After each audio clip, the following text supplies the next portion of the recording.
Bonjour, bonjour, je me présente. Je suis Hochbert Jimmy, surnommé pour mes amis, on m'appelle Papy. C'est un surnom que je garde depuis ma tendre enfance. Donc, il faudra apprendre à m'appeler sur ce prénom-là. Je suis marié à une charmante femme qui s'appelle Annie. J'ai 2 enfants, 2 filles, une qui s'appelle Cristal, l'autre Inès. Et j'ai rencontré le Seigneur il y a 10 ans. Je ne cherchais pas Dieu, et Dieu est venu me chercher où j'étais. Dieu a une compassion pour tout le monde. Et moi, j'étais quelqu'un qui était très engagé dans les choses de la vie, dans le travail. Je voulais réussir, par mes propres moyens. Mais le Seigneur est venu me chercher par sa compassion, par son amour. Il est venu me chercher où j'étais le plus, c'est-à-dire dans un camion de travail. Comme j'étais artisan, j'étais toujours dans un fourgon en train de faire des dépannages, de travailler, tout ça. Et j'avais acheté un fourgon à mon frère, que lui était déjà pasteur évangélique. Mais quand il me parlait de Dieu, ça me rentrait par une oreille, ça sortait par l'autre. Je croyais aux choses de Dieu, mais sans y croire. J'y croyais de loin. Je savais qu'il y avait quelque chose, mais comment croire? Et à qui il y avait un doute dans mon cœur. Je n'étais pas quelqu'un de convaincu. J'étais quelqu'un de convaincu sur mes forces à moi. Quelqu'un qui était destiné à réussir de mes mains.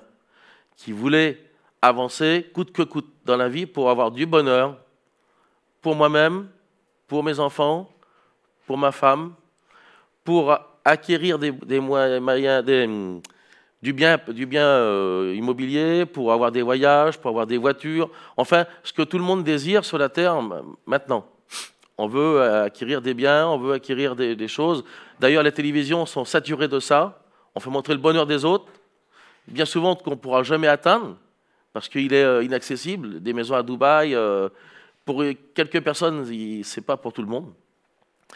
Ou des vies d'artistes, il y a plein de jeunes qui se reflètent là-dessus, qui s'imaginent ces choses-là, et finalement, la réalité tombe sur eux, c'est que la grande sortie, c'est le McDonald's du quartier ou le ciné, quoi. Donc moi, j'étais destiné à réussir coûte que coûte, et j'étais parti dans cette voie, et qui me réussissait d'ailleurs, parce que j'étais quelqu'un qui était engagé. Je partais le matin à 7h, 6h30, je revenais le soir à 19h, il n'y avait pas de samedi, il n'y avait pas de dimanche, il n'y avait pas de août et de juillet, il n'y avait pas de vacances. J'étais quelqu'un qui avançait coûte que coûte, comme je vous dis toujours. Mais le Seigneur n'en a pas voulu ainsi. Le Seigneur est venu me chercher.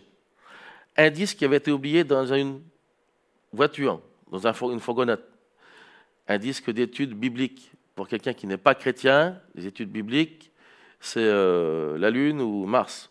On ne comprend rien du tout. Et bizarrement, j'étais attiré par ce disque. Bizarrement, j'écoutais ce disque. Un laser, je ne sais pas si vous connaissez le principe, il ne s'éteint pas en fait. Il se remettait à zéro tout seul, il redémarrait. Pendant 7 à 8 mois, dans un véhicule, j'ai écouté la même chose, 7h du matin, 19h du soir. Et tout doucement, sans m'en apercevoir, il y a eu du changement dans ma vie. Ma femme, qui connaissait un peu les choses de Dieu de loin, m'a dit un matin, « Toi, tu es en train de devenir chrétien. » J'ai rigolé, sur le coup, ça m'a fait sourire. Et elle avait raison. Elle avait raison, c'est que la compagnie que j'avais à l'époque, je commençais à m'en détourner tout doucement.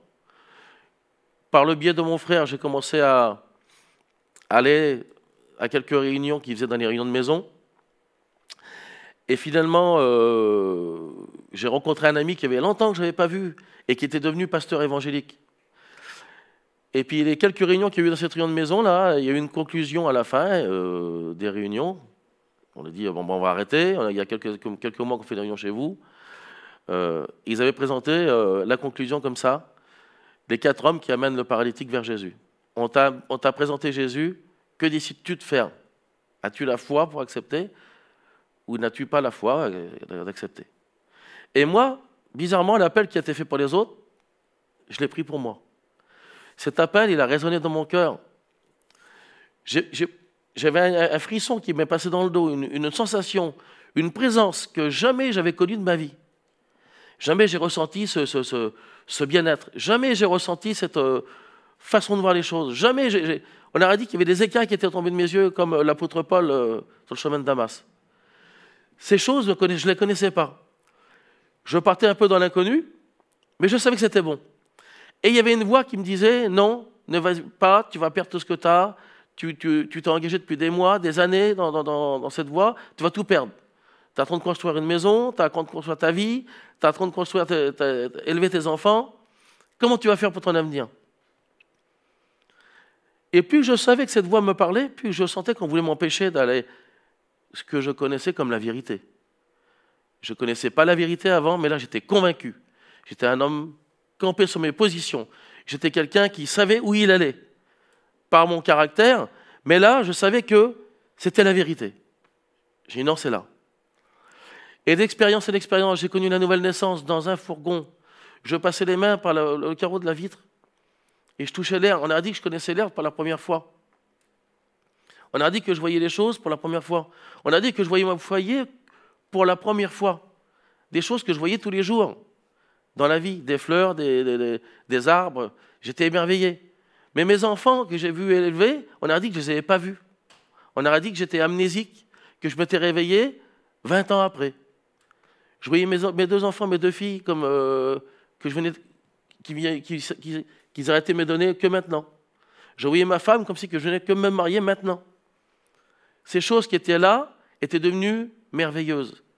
Ces choses de la vie où on voit banalement, on banalise un verre d'eau, on banalise essentiel pour la vie un verre d'eau. Comment il est bon, comme on a soif de boire un verre d'eau.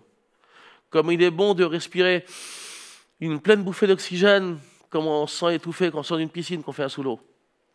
Les choses essentielles de la vie, mes frères et sœurs. Les choses essentielles de la vie pour toi qui m'écoutes. Recentre-toi sur toi-même et pose-toi cette question. En qui tu crois? Crois-tu en tes forces à toi? Ou crois-tu qu'il y a un Dieu, qui est quelqu'un qui est venu pour toi, pour te chercher, qu'il est venu à la croix, qu'il est venu se donner pour toi, pour que tu aies eu la vie éternelle en lui? Crois-tu ces choses? On appelle ça la foi. Avoir la foi, c'est d'être convaincu, c'est de croire. Quelqu'un qui croit, c'est quelqu'un de sûr. Quelqu'un qui ne croit pas, c'est quelqu'un qui doute. Le doute peut t'amener à la dépression. Le doute peut t'amener à être vide de toi-même, à croire à des choses des autres, mais pas de toi-même. Ta foi à toi, elle porte ton nom. Ta foi, elle est le reflet de toi-même. Et c'est pour ça que cette question, je vais te poser cette question, moi. Où en es-tu dans ta vie? Où en es-tu dans ton travail? Où en es-tu dans ton foyer? Où en es-tu avec tes enfants, si tu es marié, si tu en as? Où en es-tu avec tes parents? Où en es-tu avec tes amis? Cette question, on peut la à l'infini. Où en es-tu? Où es-tu? Quelqu'un qui sait où il est, c'est quelqu'un qui connaît son chemin. Quelqu'un qui ne sait pas où il est, c'est quelqu'un qui est perdu, qui se pose des questions. Et moi, d'une échelle de 0 à 10, je vais te demander, où en est ta foi en Dieu? Où en est ta foi en toi? Qu'est-ce que tu crois? Où en es-tu? Es-tu quelqu'un qui est optimiste dans sa vie de tous les jours, qui sait? Ou est-ce que tu es quelqu'un qui, dès le matin, il a le doute, qui le ronge, et qui est comme quelqu'un qui vient te tacler dans ton élan, quelqu'un qui va t'empêcher d'avancer? Tu vas toujours recommencer, toujours revenir au début. Au niveau de ta foi, où en es-tu? La foi, ça se travaille. La foi en Dieu, ça se travaille. Toi qui as accepté Dieu, cette foi que tu as eue, qui a fait que tu étais converti, qui a fait que tu es venu à Dieu, qui a fait que tu as accepté ces choses, que tu ne connaissais pas. On vient tous du même parcours. On a tous eu ces choses qu'on a découvertes. On ne n'est pas chrétien, on le devient. C'est une chose qui est logique en plus. Il est parlé de marcher, de cheminer avec Dieu. Quand on chemine avec quelqu'un, on converse, on parle, on s'explique des expériences, on fait des expériences ensemble parce qu'on est toujours ensemble. Où en es-tu dans ta foi? Comme je dis, la foi, ça se travaille. Une foi, ça vient en grandissant. Parce qu'on a tous eu cette mesure de foi, donnée par Dieu, à la naissance, dans chaque être humain. Parce que chaque être humain a été créé identique. Autrement, il ne serait pas logique, il y aurait des préférences. Dieu n'a pas de chouchou. Dieu aime tout le monde de la même façon. Que tu sois grand, que tu sois petit, que tu sois beau, que tu sois de n'importe quelle nation que tu peux être. Dieu t'aime comme tu es. Tu es son enfant et t'a créé à son image, la Bible dit. Tel il est, tel nous sommes. La foi en ton Créateur, en ton Rédempteur, quelle est cette foi? Comme un sportif qui va s'entraîner tous les jours pour un but à atteindre. Nous, notre but, c'est le salut des âmes, ton salut personnel. Tu as ta vie personnelle, ta vie de tous les jours. Quand je parle d'entraînement, moi, comme je te dis, je suis chrétien depuis 10 ans, et il n'y a pas longtemps que je prie pour des guérisons. Il n'y a pas longtemps que je prie pour des délivrances, ou que j'ose donner des paroles pour bénir mes frères, d'encouragement, des paroles tout court. J'étais quelqu'un qui découvrait les choses de Dieu, et comme il fallait prier pour quelqu'un, j'allais toujours avec quelqu'un d'autre, avec un frère dans l'église, parce que j'avais peur de ne pas réussir, ou que c'était seulement mes propres capacités à moi. J'ai dit, moi, j'avais peur. Et quand j'allais pour prier, j'avais toujours ce doute, est-ce que c'est moi? Est-ce que le Seigneur a passé par moi? Ou est-ce que le Seigneur a passé par l'autre? Ou est-ce nous deux? Et j'ai fait l'expérience il n'y a pas longtemps. On était dans un séminaire et j'ai prié tout seul. On était plein à prier et j'ai prié tout seul pour une personne qui avait besoin. Et à mon grand plaisir, ce sourire qui est apparu, qui me révélait que le Seigneur avait passé par moi, qui s'était servi de moi pour passer à une guérison à quelqu'un. Cette chose, c'était pire que j'avais gagné au loto. Cette chose, de voir ce bonheur par un sourire tout simple. Et je dis, Seigneur, bien sûr, ce n'est pas moi qui ai guéri, mais le Seigneur a passé par moi. Bien sûr, maintenant, j'ai une confiance en moi. Je ne doute plus. J'ai confiance, j'ai la foi, que s'il y a quelqu'un qui est malade, je prie pour lui. Et comme la Bible le dit, par les meurtrissures de Jésus, il est guéri. Les meurtrissures à la croix, qui ont pris nos péchés, il a pris nos maladies, il a tout pris à la croix. Ne crois pas que ces choses sont à refaire, elles ont été faites une seule fois, une fois pour toutes, pour toi, pour moi, pour l'humanité complète. Comme un alpiniste qui va toujours essayer de gravir un sommet plus grand, entretenir cette foi, toujours aller plus loin, ne pas rester à une position, ne pas rester à ce que tu sais faire, toujours aller plus loin. Le Seigneur te demandera toujours d'aller en avant. Le Seigneur te demandera toujours d'avancer. Il a dit d'ailleurs, je suis le chemin. Marchez avec lui, le chemin. Prenez mon joug, c'est pour avancer. C'est lui, comment dire, dans un joug, il y a toujours une bête qui est meneuse, qui porte. L'autre, elle est là pour accompagner. Ce n'est pas toi qui porteras les charges, c'est le Seigneur. Aie confiance en ton Dieu. Aie confiance en la parole que la parole de Dieu dit dans la Bible. La foi, c'est comme le salut. C'était personnel. Le salut est personnel. On a accepté le Seigneur par la foi. Et ta foi, elle porte ton nom. Elle est comme un habit sur mesure sur toi. C'est ta foi à toi. Selon la foi que tu auras, tu ne vivras pas les mêmes choses que l'autre à côté de toi dans l'église. Pourtant, on a le même prédicateur, on écoute le même message. On va aux mêmes endroits. Pourtant, on fait les mêmes expériences. Mais selon la foi que tu as toi, tu n'auras pas la même perception que l'autre à côté de toi. Bien souvent, dans un foyer. La première église, c'est le foyer. Les choses que toi, tu vas vivre, ce n'est pas nécessairement les choses que l'autre à côté de toi va vivre. Parce que tu n'auras pas la même vue. Comme cette fameuse expérience qu'il y a eu dans cette cabane, en plein milieu d'une vallée, entourée d'une armée. Le disciple et son maître, qui ne voyaient pas les mêmes choses. Le disciple qui était en pleine panique, qui voyait toute cette armée, dans son cœur, il croyait qu'il était perdu. C'en est fini de nous. Nous sommes quelqu'un de fini. Et le maître qui, lui, était enthousiaste parce qu'il voyait l'armée de l'Éternel qui était autour. Il voyait la solution. Il ne voyait pas le problème. Il n'y voyait que la solution. Il a prié pour son disciple. Et les yeux du disciple se sont ouverts. Et là, il a vu la solution aussi. Et comment le problème s'est transformé en tout petit problème. Comment la montagne, qui était immense, c'en est fini pour nous, est devenue une solution. Plus de problème, mais la solution. Il y a deux façons de voir les choses. Le verre est moitié plein ou il est moitié vide. La foi t'amènera toujours à voir le verre moitié plein. Et à toujours avoir ce que les autres ne voient pas. C'est comme l'air. La foi est comme la respiration. La foi est l'essentiel d'un chrétien. Elle est la vie d'un chrétien. On ne voit pas l'air, mais on respire. Si tu n'as pas la foi, tu ne peux pas vivre en tant qu'un chrétien. Elle est l'origine de tout. La foi est l'origine de tout. Elle est l'origine de ta conversion. Elle est l'origine de tes dons spirituels. Elle est l'origine de ta vie chrétienne tout court. Avant la création du monde, même Dieu avait la foi en toi. Il avait préparé l'agneau expiatoire pour les péchés du monde entier. Il savait que tu allais venir à Dieu. Il savait que tu allais un jour regarder à lui. Quelle foi Dieu a en nous? Et nous, quelle foi nous devons avoir en lui? Tous ces problèmes dans nos vies, tous ces problèmes qui arrivent tous les jours, car le monde, la vie de tous les jours est un problème. Des petits problèmes ou des grands problèmes. Toi, ce que tu vois comme une grande montagne, l'autre on verra comme pas grand-chose.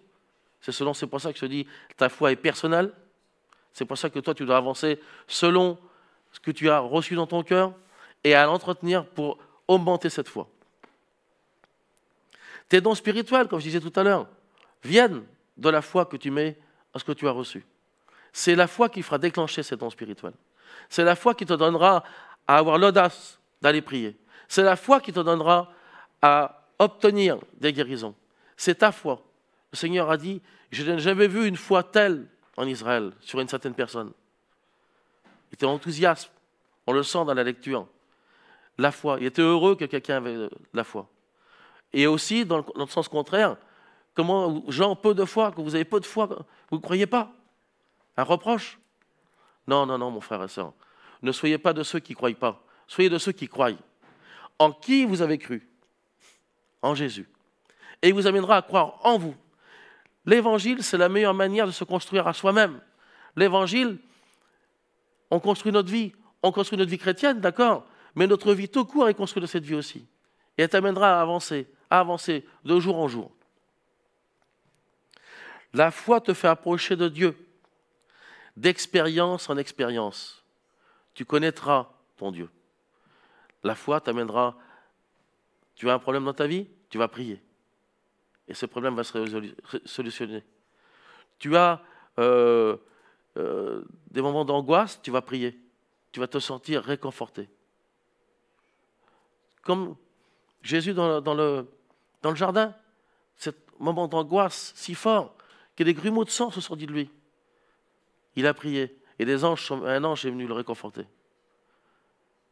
Cette expérience, s'il n'y a que par la foi que tu amèneras à faire des expériences en expérience. Expérience en expérience. Et tu seras quelqu'un d'encourageant. Tu auras un bon parfum. Les gens reconnaîtront ta foi. Ils viendront vers toi pour avoir des mots d'encouragement, pour avoir cette main tendue que tu donneras parce que tu seras quelqu'un de confiant. Et ça deviendra normal pour un chrétien car tu sais à qui tu as cru. Tu sais pourquoi tu as été appelé ces choses. Tu as été sauvé pour sauver. Tu marcheras. Et où tu marcheras, tu donneras la vie. Tu donneras de l'espoir. Tu affirmeras des gens qui sont dans le doute. Où il n'y avait rien, il y aura. Où ça poussait plus, c'était sec, comme Ézéchiel, les eaux repousseront, la chair repoussera, et il y aura la vie. Bien sûr, il y a des gens qui dans leur parcours chrétien, ils ont des accidents. Ils ont des baisses de foi. Ça arrive. Moi-même, j'ai mis les genoux à terre plusieurs fois. Quelqu'un qui a eu des expériences, on n'est pas des robots. Mais comme je disais au début de mon message, la foi est comme la respiration. J'ai connu un ami qui a fait un accident cardiaque il n'y a pas longtemps. Il a dû réapprendre à respirer. Une chose qui était naturelle, il l'avait perdue. Il respirait mal. La foi, comme je dis, ça te retient. La foi, c'est un mouvement de tous les jours. La foi, c'est un muscle que tu dois entraîner, fortifier. La foi est ce bouclier qui te protège. Ce bouclier, à l'époque, il était en cuir. dans l'époque que la Bible a été écrite. Ce bouclier, il devait le travailler toujours, mettre de l'huile dessus, pour que les flèches de l'ennemi glissent. La foi, c'est ton bouclier, pour te défendre, mais aussi pour attaquer l'ennemi. Parce qu'on a eu ce nom, ce merveilleux nom, au nom de Jésus. Tu pars de chez moi. Maladie, au nom de Jésus, tu t'en vas. Ce nom merveilleux, c'est par ce nom, par cette foi que tu as en ce nom, que ta vie chrétienne avancera de jour en jour, d'émerveillement en émerveillement. Parce que la Bible dit, chaque jour suffit sa peine. Tu avanceras avec ton Dieu, avec Jésus. La foi, tu seras quelqu'un d'autonome. Comme je disais tout à l'heure, quelqu'un qui a du mal à respirer. Tu ne vivras pas la foi d'après les autres. Tu n'auras pas besoin d'un appareil respiratoire pour t'apprendre à respirer. C'est-à-dire le chrétien que tu as vu le mieux dans l'église, ou le pasteur. Toujours être à côté du pasteur pour vivre selon sa foi à lui. Non, tu dois avoir ta foi à toi, qui doit être propre. Comme je dis tout à l'heure, elle porte ton nom. Et c'est un habit sur mesure. La foi dirige ton présent. Elle dirige ton avenir. Parce que tu as eu foi hier, aujourd'hui tu as eu des bénédictions. Tous les grands mouvements qu'on connaît évangéliques sur cette terre ont démarré par des hommes de foi. Ils ont vu l'avenir. Ils ont vu des grandes églises. Ils ont vu des grandes conversions. Ils ont vu des mouvements d'évangélisation énormes. Ils ont vu. Et ça s'est réalisé. La foi dirigera ton avenir. La foi d'aujourd'hui que tu as aujourd'hui, en toi. Le Seigneur t'a fait montrer des visions. Le Seigneur t'a fait montrer une direction. Un frère est venu vers toi pour te dire « j'ai vu ». Tu crois et avance fermement. Ce que tu as reçu, c'est à toi. C'est ton appel. La foi te donne à voir ton avenir. Tu te projettes dans l'avenir. Aussi bien dans l'évangile, aussi bien dans ta famille, aussi bien dans ton travail. La foi peut te donner à grandir dans ton travail. La foi peut te donner à grandir dans ton foyer. Il y a combien de gens qui ont déserté les foyers parce qu'ils n'ont plus la foi en eux. Ils n'ont plus la force de diriger leurs enfants. Ils n'ont plus la force d'affronter la vie réelle. Ils n'ont plus la force de parler à leurs femmes désertées. Combien de divorces maintenant? Manque de foi. La foi t'affirmera. Tu seras quelqu'un de sûr, de certain, qui avancera jour après jour, dans ta vie, tout court. La foi t'aidera dans ta marche, de tous les jours, dans tes projets. Elle te donnera la force de persévérer. Quand tout semble te dire que ça ne va pas, comme Israël qui était face à la mer Rouge, et que derrière venait le rattraper toute cette armée qui venait pour les tuer. Plus de solution, plus rien. Mais par la foi, Moïse a brandi ce bâton. Un bâton, mes frères et sœurs. La mer s'est ouverte en deux. Par la foi, ils ont passé à pied sec. Mais le monde ne croit pas ces choses. Ils ont été engloutis. Tous ceux qui venaient les accabler, qui venaient pour les terrasser, toute l'armée d'Égypte qui venait pour les détruire ont été engloutis. Seule la foi fait ces choses, mes frères et sœurs. Seule la foi peut te donner une certitude où tout le monde se voit perdu. Toi, tu vois la solution. Je vais vous expliquer une expérience qui m'est arrivée dans mon foyer. Il y avait 2 ans, 3 ans que j'étais chrétien. J'allais dans une église. Je faisais tout ce qu'il y avait à faire. Mais je vivais la foi des autres. Mon foyer vivait la foi des autres. On nous expliquait réellement ce qu'il fallait faire. Jusqu'au moment où ma femme a passé par une grosse dépression. On n'était pas prêts pour ces choses. Et ma femme, en faisant cette dépression, j'étais là, pourtant je priais, je lisais la Bible, j'étais, je ne sais pas moi, je faisais ce qu'on me disait de faire. Mais je n'avais pas cette réelle communion entre moi et mon Dieu. Ma femme non plus. On était des chrétiens comme on nous les avait présentés. Vous avez présenté le cadre des choses, mais pas la peinture, pas la beauté. La réelle beauté, c'est que par la foi, tu peux chasser ce qui vient t'oppresser. Par la foi, nous avons chassé la dépression. Je me souviens d'une fameuse nuit où on s'est mis à prier, on s'est endormi en priant. On a dû commencer à prier vers 8-9 heures du soir, on a dû finir, je ne sais pas, il faisait nuit, 4-5 heures du matin, ensemble. C'était la première fois qu'on le faisait. Je vous assure qu'à partir de ce jour-là, le matin, on s'est levé. La dépression est commencée à partir. Elle n'est plus jamais revenue, mes frères et sœurs. Bien sûr, il y a des moments d'angoisse. Bien sûr, il y a des moments de... Comme on enlève un problème, il y en a toujours un autre derrière. Bien sûr, il y a toujours ces choses qui viennent vous acclamer tous les jours. Mais par la foi en Jésus, nous donne à avancer parce que notre marche est ferme. Nos jambes sont fermes. Ne pas faire comme Asaph et regarder à l'extérieur la réussite des autres du monde. Non, mes frères et sœurs, calcule bien dans ton cœur à la dépense et regarde à la fin des choses où le Seigneur t'amène, où le Seigneur te dirige, dans ton bien personnel, dans ta vie de tous les jours, dans cet avenir que tu as en lui, pour toi et pour tous ceux qui habitent dans ta maison. Car le sang de l'agneau était sur la porte de la maison, a été mis par l'ancien de la maison. Tous ceux qui étaient dans la maison, des fois, ne méritaient pas d'être sauvés, mais ils étaient sauvés quand même, ils étaient au bénéfice du sang. Ne crois pas aux paroles que le monde veut dire sur toi. Ne crois pas aux paroles que le monde veut venir t'accabler chaque jour.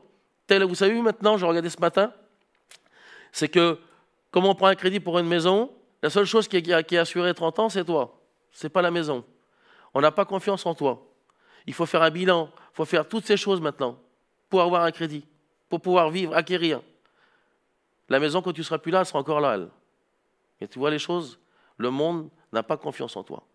Le monde veut acquérir par la force. Mais Jésus s'est donné gratuitement, lui, pour toi. Accepte ces choses dans ta vie. Même que tu n'es pas chrétien, accepte la présence de Dieu dans ton cœur. Accepte de vivre cette vie de tous les jours avec Jésus-Christ. À toi seul la gloire, mon Dieu. À toi seul la gloire pour ce que tu fais dans les vies. Merci Seigneur que tu es venu nous aider. Merci Seigneur que tu bénis mon frère, ma sœur qui est chez lui, chez elle, dans sa voiture, devant son téléphone, devant son téléviseur. Bénis-le, interviens dans sa vie. S'il ne te connaît pas, mon Seigneur, fais-toi connaître à lui par le biais de quelqu'un. Fais-toi connaître à lui par le visiter dans sa nuit, dans son rêve. Bénis-les, Seigneur Jésus. À toi seul la gloire pour ce que tu fais dans son cœur. À toi seul la gloire, mon Dieu. Amen.